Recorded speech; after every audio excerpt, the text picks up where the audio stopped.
नमस्कार, जय हिंद, वंदे मातरम। दोस्तों, आप सभी का स्वागत है आपके अपने इस YouTube channel the army classes में। दोस्तों, आज के इस लाइव क्लास के अंदर हम आपको आर्मी का मॉडल टेस्ट पेपर लेने वाले हैं, जो कि आपका मिनी मॉक टेस्ट पेपर होगा। मिनी मॉक टेस्ट पेपर का मतलब होता है कि देखो, सामान्य ज्ञान से आपका 7 क्वेश्चन होगा, सामान्य विज्ञान से होगा आपका 7 क्वेश्चन, सामान्य गणित से होगा आपका 7 क्वेश्चन है और सामान्य तर्क शक्ति से होगा आपका 4 क्वेश्चन। यानी कि mini mock test paper total 25 प्रश्नों का शानदार सा मॉडल पेपर का टेस्ट होने वाला है। तो वीडियो को पूरा देखना है। जिनका एग्जाम 28 फरवरी का है उनके लिए बहुत ही शानदार होगा, तो वीडियो को पूरा देखना है और लास्ट में कमेंट करके बताना है कि आपका मिनी मॉक टेस्ट पेपर में कितना सही होता है। तो चलिए बिना किसी टाइम वेस्ट करते हुए बढ़ेंगे अपने फर्स्ट क्वेश्चन की ओर। तो फर्स्ट क्वेश्चन बहुत ही शानदार लाजवाब सा क्वेश्चन आपसे पूछा है कि which city is called the city of places, यानी कि महलों का शहर किस शहर को कहा जाता है। आपको बताना है इस क्वेश्चन का राइट आंसर क्या होगा। क्वेश्चन बहुत ही अच्छा है, तो जल्दी से इसका राइट आंसर हमें लाइव चैट में बताना है। तो देखिएगा, महलों का शहर जो कहा जाता है वो आपका कोलकाता को कहा जाता है, यानी कि इसका राइट आंसर जो होगा आपका ऑप्शन से बिल्कुल ही राइट हो जाएगा। अगर आपसे क्वेश्चन पूछता है कि नवाबों का शहर किसे कहा जाता है, तो नवाबों का शहर जो कहा जाता है वो आपका लखनऊ को कहा जाता है। इसे भी आपको ध्यान में रख लेना है। तो बढ़ेंगे 2 नंबर क्वेश्चन की ओर। 2 नंबर क्वेश्चन आपसे पूछा है कि where is located Jahangir tomb, यानी कि जहांगीर का मकबरा कहां स्थित है। आपको बताना है इसका राइट आंसर क्या होगा। जल्दी से बताना है कि जहांगीर का मकबरा कहां पर होता है। तो ऑप्शन नंबर यहां पर आपका काबुल है, option B Delhi, option C Sikandra या ऑप्शन डी लाहौर। जल्दी से इसका राइट आंसर हमें लाइव चैट में बताना है। तो देखिएगा, जहांगीर का मकबरा जो होता है वो आपका लाहौर में होता है, यानी कि इसका राइट आंसर जो होगा आपका ऑप्शन डी बिल्कुल ही राइट हो जाएगा। और बाबर का मकबरा जो होता है आपका काबुल में होता है और हुमायूं का जो होता है आपका दिल्ली में होता है। अगर आपसे क्वेश्चन पूछता है कि अकबर का मकबरा कहां पर होता है, तो अकबर का मकबरा जो होता है आपका सिकंदरा में है। इसे भी आपको याद रख लेना है। तो बढ़ेंगे 3 नंबर क्वेश्चन की ओर। 3 नंबर क्वेश्चन में अच्छा क्वेश्चन पूछा है कि Pretoria is the capital of which country, यानी कि प्रेटोरिया किस देश की राजधानी है। आपको बताना है इसका राइट आंसर क्या होगा। जल्दी से इसका राइट आंसर हमें लाइव चैट में बताना है। ऑप्शन 4 आपके सामने दिया गया है, तो जल्दी से बताना है प्रेटोरिया किस देश की राजधानी है। तो देखिएगा, प्रेटोरिया जो होता है आपका दक्षिण अफ्रीका देश की राजधानी होता है, यानी कि इसका राइट आंसर जो होगा आपका ऑप्शन भी बिल्कुल ही राइट हो जाएगा। और केनिया की राजधानी जो होता है आपका नैरोबी में होता है और सूडान की राजधानी जो होता है आपका खार्तूम होता है। इसे भी आपको ध्यान में रख लेना है। तो बढ़ते हैं 4 नंबर क्वेश्चन को। 4 नंबर क्वेश्चन बहुत ही अच्छा और शानदार सा क्वेश्चन पूछा है कि व्हेन वाज सार्क एस्टैब्लिश्ड, यानी कि सार्क की स्थापना कब हुई थी। आपको बताना है इसका राइट आंसर क्या होगा। क्वेश्चन बहुत ही शानदार है। जल्दी से इसका राइट आंसर हमें लाइव चैट में बताना है। ऑप्शन नंबर यहाँ पर आपका 1975, ऑप्शन बी 1967, ऑप्शन सी 1985 या ऑप्शन डी 2006। जल्दी से बताना है सार्क की स्थापना कब हुआ था। तो देखिए, सार्क का स्थापना जो हुआ था वो आपका 8 दिसंबर 1985 में हुआ था, यानी कि इसका राइट आंसर जो होगा आपका ऑप्शन से बिल्कुल ही राइट हो जाएगा। अगर आपसे क्वेश्चन पूछता है कि सार्क में भी कितने देश है, तो सार्क में जो होते हैं आपका 8 देश है। इसे आपको ध्यान में रख लेना है। एक क्वेश्चन मोस्ट इंपोर्टेंट क्वेश्चन पूछता है कि सार्क का मुख्यालय कहां पर है, तो सार्क का मुख्यालय जो होता है वो आपका काठमांडू में होता है। काठमांडू क्या है, काठमांडू जो होता है आपका नेपाल का राजधानी होता है। इसे भी आपको ध्यान में रख लेना है। बढ़ते हैं 5 नंबर क्वेश्चन को। 5 नंबर क्वेश्चन अच्छा क्वेश्चन आपसे पूछा है कि Kuchipudi is the dance form of which state, यानी कि कुचिपुड़ी किस राज्य की नृत्य शैली है। आपको बताना है इसका राइट आंसर क्या होगा। ये क्वेश्चन भी काफी बार पूछा चुका है, तो जल्दी से इसका राइट आंसर हमें लाइव चैट में बताना है। तो देखिएगा, कुचिपुड़ी जो होता है वो आपका आंध्र प्रदेश का एक नृत्य शैली होता है, यानी कि इसका राइट आंसर जो होगा आपका ऑप्शन से बिल्कुल ही राइट हो जाएगा। अगर आपसे क्वेश्चन पूछता है कि भरतनाट्यम जो होता है वो किस राज्य का लोक नृत्य होता है, तो भरतनाट्यम जो होता है आपका तमिलनाडु का होता है और रासलीला जो होता है आपका यूपी का होता है। इसे भी आपको ध्यान में रख लेना है। एक क्वेश्चन मोस्ट इंपोर्टेंट क्वेश्चन बनता है कि कथकली मोहिनीअट्टम किस राज्य का लोक नृत्य है, तो कथकली और मोहिनीअट्टम जो होता है वो आपका केरला का होता है। इसे भी आपको ध्यान में रख लेना है। तो बढ़ते हैं 6 नंबर क्वेश्चन को। 6 नंबर क्वेश्चन भी लाजवाब शानदार सा क्वेश्चन आपसे पूछा है कि when is martyrs day celebrated, यानी कि शहीद दिवस कब मनाया जाता है। आपको बताना है इसका राइट आंसर क्या होगा। ये क्वेश्चन भी काफी बार पूछा चुका है, तो जल्दी से इसका राइट आंसर हमें लाइव चैट में बताना है। ऑप्शन नंबर यहाँ पर आपका 4 जनवरी है, ऑप्शन बी 5 जून, ऑप्शन सी 8 अक्टूबर या ऑप्शन डी 30 जनवरी। तो देखिएगा, शहीद दिवस जो होता है वो आपका 30 जनवरी को मनाया जाता है, यानी कि इसका राइट आंसर जो होगा आपका ऑप्शन डी बिल्कुल ही राइट हो जाएगा। बढ़ते हैं 7 नंबर क्वेश्चन को। 7 नंबर क्वेश्चन आपके सामने है। क्वेश्चन पूछा है कि विच society was founded by Swami Dayanand Saraswati, यानी कि स्वामी दयानंद सरस्वती ने किस समाज की स्थापना की थी। आपको बताना है इस क्वेश्चन का राइट आंसर क्या होगा। ऑप्शन 4 आपके सामने है। आपको बताना है कि चारों ऑप्शन में से स्वामी दयानंद सरस्वती ने कौन से समाज की स्थापना की थी। तो देखिए, इसका राइट आंसर जो होगा वो आपका option number B Arya Samaj की स्थापना जो किया गया था आपका स्वामी दयानंद सरस्वती के द्वारा किया गया था, यानी कि इसका राइट आंसर जो होगा आपका ऑप्शन भी बिल्कुल ही राइट हो जाएगा। अगर आपसे क्वेश्चन पूछता है कि ब्रह्मा समाज की स्थापना किसके द्वारा किया गया था, तो ब्रह्मा समाज का स्थापना जो किया गया था आपका राजा राम मोहन राय के द्वारा। किसके द्वारा, राजा राम मोहन राय के द्वारा किया गया था। कब किया गया था, तो आपका 1828 में किया गया था। इसे भी आपको ध्यान में रख लेना है। तो बढ़ेंगे 8 नंबर क्वेश्चन की ओर। 8 नंबर क्वेश्चन यहाँ से हमारा जनरल साइंस का क्वेश्चन स्टार्ट होता है और कमेंट करके बताना कि आपका जीके वाला पार्ट में कितना सही होता है। तो देखिए, 8 नंबर क्वेश्चन आपसे पूछा है कि हु इन्वेंटेड द रिवॉल्वर, यानी कि रिवॉल्वर का आविष्कार किसने किया था। आपको बताना है इस क्वेश्चन का राइट आंसर क्या होगा। ऑप्शन नंबर यहाँ पर आपका पास्कल है, ऑप्शन डी स्विंगटन है, ऑप्शन सी जेम्स वाट या ऑप्शन डी कोल्ट। जल्दी से बताना है रिवॉल्वर का आविष्कार किसने किया था। तो देखिए, रिवॉल्वर का आविष्कार जो किया गया था आपका कोल्ट के द्वारा किया गया गया था, यानी कि इसका राइट आंसर जो होगा आपका ऑप्शन डी बिल्कुल ही राइट हो जाएगा। तो बढ़ते हैं 9 नंबर क्वेश्चन को। 9 नंबर क्वेश्चन बोलने से पहले मैं आपसे रिक्वेस्ट करना चाहूंगा, अगर आपने अभी तक वीडियो को लाइक नहीं किया है तो जाकर के एक लाइक कर दो मेरे दोस्त। आपकी एक लाइक से बहुत मोटिवेट मिलता है, मैं आगे भी ऐसा कंटेंट बनाता रहूंगा, तो प्लीज आपसे रिक्वेस्ट है एक लाइक कर दिया करो। तो देखिए 9 नंबर क्वेश्चन आपसे पूछा है कि विटामिन ई से कौन सा रोग होता है। आपको बताना है कि विटामिन ई से कौन सा रोग होता है। ऑप्शन है आपका नपुंसकता, option B beriberi, option C scurvy या ऑप्शन डी इनमें से कोई नहीं। जल्दी से इसका राइट आंसर हमें लाइव चैट में बताना है। तो देखिए विटामिन ई से जो होता है वो आपका नपुंसकता होता है, यानी कि इसका राइट आंसर जो होगा आपका ऑप्शन नंबर यहाँ पर आपका बिल्कुल ही राइट हो जाएगा। देखिए विटामिन बी से होता है आपका बेरी और विटामिन सी से आपका स्कर्वी होता है, इसे भी आपको ध्यान में रख लेना है। तो बढ़ते हैं 10 नंबर क्वेश्चन को। 10 नंबर क्वेश्चन में अच्छा क्वेश्चन आपसे पूछा है कि मनुष्य के शरीर में अधिकांश भोजन कहां पर पचता है। आपको बताना है इसका राइट आंसर क्या होगा। क्वेश्चन बहुत अच्छा है, जल्दी से बताना है कि मनुष्य के शरीर में अधिकांश भोजन जो होता है वो कहां पर डाइजेस्ट होता है। ऑप्शन 4 आपके सामने है, तो जल्दी से इसका राइट आंसर हमें लाइव चैट में बताना है। तो देखिएगा मनुष्य के शरीर में अधिकांश भोजन जो पचता है वो आपका छोटी आंत में पचता है, यानी कि इसका राइट आंसर जो होगा वो आपका ऑप्शन से बिल्कुल ही राइट हो जाएगा। अगर आपसे क्वेश्चन पूछता है कि मनुष्य के शरीर में भोजन पचना कहां से शुरू होता है तो आपका मुख से स्टार्ट होता है, इसे भी आपको ध्यान में रख लेना है। तो बढ़ेंगे 11 नंबर क्वेश्चन की ओर। 11 नंबर क्वेश्चन आप लोगों से पूछा है कि Edward Jenner discovered which disease vaccine, यानी कि एडवर्ड जेनर ने किस रोग के टीके की खोज की थी। आपको बताना इसका राइट आंसर क्या होगा। ऑप्शन 4 आपके सामने है, जल्दी से इसका राइट आंसर हमें लाइव चैट में बताना है। ऑप्शन यहाँ पर आपका चेचक है, option B TB, option C polio या ऑप्शन डी है। जल्दी से इसका राइट आंसर बताइएगा कि एडवर्ड जेनर ने किस रोग के टीके की खोज की थी। तो देखिए एडवर्ड जेनर जो किया था वो आपका चेचक के टीके का खोज किया गया था, यानी कि इसका राइट आंसर जो मेरे दोस्त ऑप्शन है चेचक का टीका बताए उनका एकदम राइट है। तो बढ़ेंगे 12 नंबर क्वेश्चन को। 12 नंबर क्वेश्चन में अच्छा क्वेश्चन और शानदार क्वेश्चन पूछा है, the chemical name of lime stone, यानी कि चूना पत्थर का रासायनिक नाम क्या होता है। आपको बताना इसका राइट आंसर क्या होगा। ऑप्शन 4 आपके सामने है, जल्दी से इसका राइट आंसर हमें लाइव चैट में बताना है। तो देखिए चूना पत्थर का रासायनिक नाम जो होता है वो आपका कैल्शियम कार्बोनेट होता है, यानी कि इसका राइट आंसर जो होगा आपका ऑप्शन डी बिल्कुल ही राइट हो जाएगा। अगर आपसे क्वेश्चन पूछता है कि कैल्शियम कार्बोनेट का रासायनिक सूत्र क्या होता है तो कैल्शियम कार्बोनेट का रासायनिक सूत्र जो होता है आपका CaCO3 होता है, इसे भी आपको ध्यान में रख लेना है। बढ़ते हैं 13 नंबर क्वेश्चन को। 13 नंबर क्वेश्चन आपसे पूछा है कि is the unit of electrical quantity, यानी कि विद्युत मात्रा की इकाई क्या है। आपको बताना इसका राइट आंसर क्या होगा। ऑप्शन नंबर यहाँ पर आपका एम्पियर है, ऑप्शन बी ओम, ऑप्शन सी वोल्ट या ऑप्शन डी कूलम्ब। जल्दी से इसका राइट आंसर हमें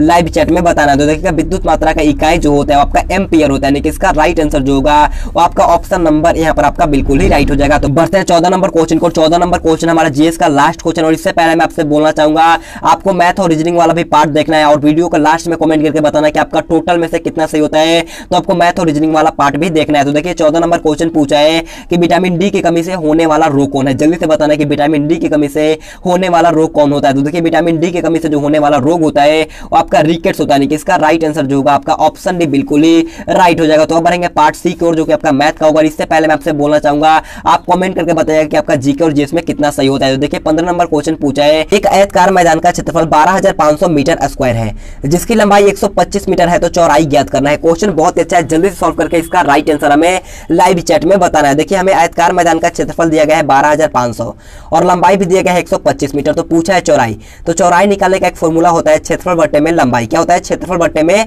लंबाई। तो क्षेत्रफल दिया है 12,500, तो हमें 12,500 को लिख देना होगा और बट्टे में लंबाई कितना है 125, तो हमें 125 लिख देना होगा और एक बार में कट जाएगा और एक पर डबल जीरो। क्या होगा? चौड़ाई। यहाँ पर आपका ऑप्शन भी 100 मीटर बिल्कुल ही राइट हो जाएगा। तो बढ़ेंगे 16 नंबर क्वेश्चन को। 16 नंबर क्वेश्चन बहुत अच्छा क्वेश्चन आप लोगों से पूछा है कि राम ने 300 में से 120 अंक प्राप्त किया, जबकि मोहन ने 400 में से 140 अंक प्राप्त किए। राम और मोहन में से किसने ज्यादा अंक प्राप्त किया? क्वेश्चन बहुत ही अच्छा, ध्यान से पढ़ना है और जल्दी से इसका राइट आंसर हमें लाइव चैट में बताना है। देखिएगा राम जो है उसका टोटल एग्जाम था 300 का और 300 में से उसने 120 अंक प्राप्त किया और भिन्न को परसेंट में मिलाने के लिए हमें 100 से गुना करना होता है। तो डबल जीरो से डबल जीरो 3 चौक का 12, यानी कि राम का परसेंट कितना है 40%। अब बात कर लेते हैं मोहन की। तो मोहन का एग्जाम था 400 का, तो हमें 400 को नीचे लिखना होगा। अब बोला है कि उसका 140 अंक उसने प्राप्त किया, तो 140 ऊपर और गुने में 100। डबल जीरो से डबल जीरो 2 दूनी का 4 और 70 दूनी का 140 और 2 से 35, यानी कि देखिए यहाँ पर आपका राम का था 40% और मोहन कितना है 35%, यानी कि दोनों में से सबसे अच्छा किसका है? तो यहाँ पर आपका राम का है। ऑप्शन यहाँ पर आपका बिल्कुल ही राइट हो जाएगा। तो बढ़ेंगे 17 नंबर क्वेश्चन की ओर। 17 नंबर क्वेश्चन आपके स्क्रीन के सामने है। क्वेश्चन को ध्यान से पढ़ना है, समझना है और इसका राइट आंसर हमें लाइव चैट में बताना है। क्वेश्चन पूछा है, दो संख्याओं का योगफल 90 है, यदि उन दोनों संख्याओं में 40 का अंतर हो तो संख्या ज्ञात करना है। क्वेश्चन बहुत ही शानदार है, जल्दी से सॉल्व करके इसका राइट आंसर हमें लाइव चैट में बताना है। दो संख्याओं का योगफल 90 होना चाहिए और उन दोनों संख्याओं का अंतर 40 होना चाहिए, तो संख्या ज्ञात करना होता है। तो जल्दी से इसका राइट आंसर हमें लाइव चैट में बताना है। मान लेता हूं मैं ऑप्शन नंबर ए को चूज किया। 33 और 57। क्या जोड़ने पर 90 आता है? इन दोनों को जोड़ने पर 90 आएगा, बिल्कुल आएगा 90। लेकिन इसका एक और शर्त है, शर्त बोला है कि दोनों संख्याओं का अंतर हमें 40 चाहिए। अगर हम 57 में 33 घटाएंगे तो कितना आएगा? 24 आएगा, यानी कि ऑप्शन है हमारा गलत हो गया। अब बात कर लेते हैं ऑप्शन नंबर बी की तरफ। तो 37 और 53 जोड़ेंगे तो कितना आएगा? 90 तो आ जाएगा, लेकिन हम घटाएंगे तो मेरा 90 नहीं आएगा, यानी कि ऑप्शन बी भी मेरा गलत हो गया। अब बात कर लेते हैं ऑप्शन सी, 40 और 50 को जोड़ेंगे तो 90 आएगा, लेकिन घटाएंगे तो मेरा 40 नहीं आएगा, यानी कि ऑप्शन सी भी मेरा गलत हो गया। तो अब बचा आपका ऑप्शन डी, बिल्कुल ही राइट हो जाएगा। ऑप्शन डी 25 और 65 यहाँ पर आपका बिल्कुल ही राइट हो जाएगा। देखो 25 और 65 जोड़ेंगे तो आपका 90 आ जाएगा, और 65 में से अगर हम लोग 25 को माइनस करेंगे तो कितना आएगा? 5 में से 5 गया 0 और 6 में से 2 गया 4, यानी कि 40 आ जाएगा। ऑप्शन डी बिल्कुल ही राइट हो जाएगा। तो बढ़ते हैं 18 नंबर क्वेश्चन को। 18 नंबर क्वेश्चन आपके स्क्रीन के सामने है। क्वेश्चन बहुत ईजी है। क्वेश्चन पूछा है कि यदि बिस्कुटों के 12 पैकेटों का मूल्य 240 रुपए है तो बिस्कुटों के 8 पैकेटों का मूल्य आपको बताना है। क्वेश्चन बहुत ईजी है, जल्दी से इसका राइट आंसर हमें लाइव चैट में बताना है। अगर आपको आता है तो जल्दी से लाइव चैट में बताइएगा, अगर आपको नहीं आता है तो ध्यान से फोन के स्क्रीन पर देखना होगा। देखिए 12 वस्तु मतलब कि 12 बिस्कुटों पैकेट का मूल्य जो है हमारा 240 रुपए है, तो एक का कितना हो जाएगा? 240 बटे में 12। फिर पूछा है कि 8 पैकेटों का मूल्य क्या होगा, तो 8 पैकेट बिस्कुटों का मूल्य निकालने के लिए 8 से गुना करना होगा, और 12 दूनी का 24, यानी कि 20 में कट गया, और 20 में 8 से गुना करेंगे तो कितना होगा? 160 रुपए। ऑप्शन यहाँ पर आपका बिल्कुल ही राइट हो जाएगा। तो बढ़ेंगे 19 नंबर क्वेश्चन को। 19 नंबर क्वेश्चन आपके सामने है। क्वेश्चन पूछा है कि यदि एक रेलगाड़ी किसी खंबे को 54 किलोमीटर प्रति घंटे की चाल से 30 सेकंड में पार करती है तो रेलगाड़ी की लंबाई क्या होगी? क्वेश्चन बहुत अच्छा है, जल्दी से बताइएगा इसका राइट आंसर क्या होगा। चाल हमें दिया गया है 54 किलोमीटर प्रति घंटा, लेकिन यहाँ पर टाइम मैंने दिया गया सेकंड में, तो हमें क्या करना होगा? इसे टाइम में मीटर पर सेकंड में कन्वर्ट करना होगा। तो किलोमीटर प्रति घंटा को मीटर प्रति सेकंड में बदलने के लिए 5/18 से गुना करना होता है। 18 तिया 54 और 5 15, यानी कि 15 मीटर पर सेकंड मेरा आ गया चाल, और टाइम मेरा है 3 सेकंड। तो पूछा क्या है कि हमें से दूरी ज्ञात करना है, यानी कि इसका दूरी बताना है। तो दूरी का फॉर्मूला क्या होता है? चाल गुने समय। चाल मेरा आया था 15 मीटर पर सेकंड, और गुने में 30 कर देंगे तो आपका राइट आंसर आएगा 15 तिया 45, 450। ऑप्शन से यहाँ पर आपका बिल्कुल ही राइट हो जाएगा। तो बढ़ते हैं 20 नंबर क्वेश्चन को। और 20 नंबर क्वेश्चन बहुत ही अच्छा शानदार सा क्वेश्चन आपसे पूछा गया। क्वेश्चन को ध्यान से पढ़ना है, समझना है, और इसका राइट आंसर हमें लाइव चैट में बताना है। क्वेश्चन बोला है कि आपको विक्रय मूल्य ज्ञात करना है, जबकि क्रय मूल्य हमें 650 रुपए दिए गए हैं और लाभ हमें दिया गया है 8%। तो विक्रय मूल्य ज्ञात करना है। जल्दी से लाइव चैट में बताइएगा कि इस सिचुएशन में विक्रय मूल्य का फॉर्मूला क्या हो जाए। तो देखिए विक्रय मूल्य का फॉर्मूला हो जाएगा क्रय मूल्य गुना में 100 प्लस में लाभ बटे में 100, यानी कि देखिए क्रय मूल्य मेरा दिया गया 650, गुने में 100 प्लस में लाभ, यानी कि 100 में 8 जोड़ेंगे तो मेरा आएगा 108, और बट्टे में 100। 1 0 से 1 0 चला गया, और 5 से 5 कितना बचेगा? 5 से 2 बार में, और 5 से 13 बचे 65।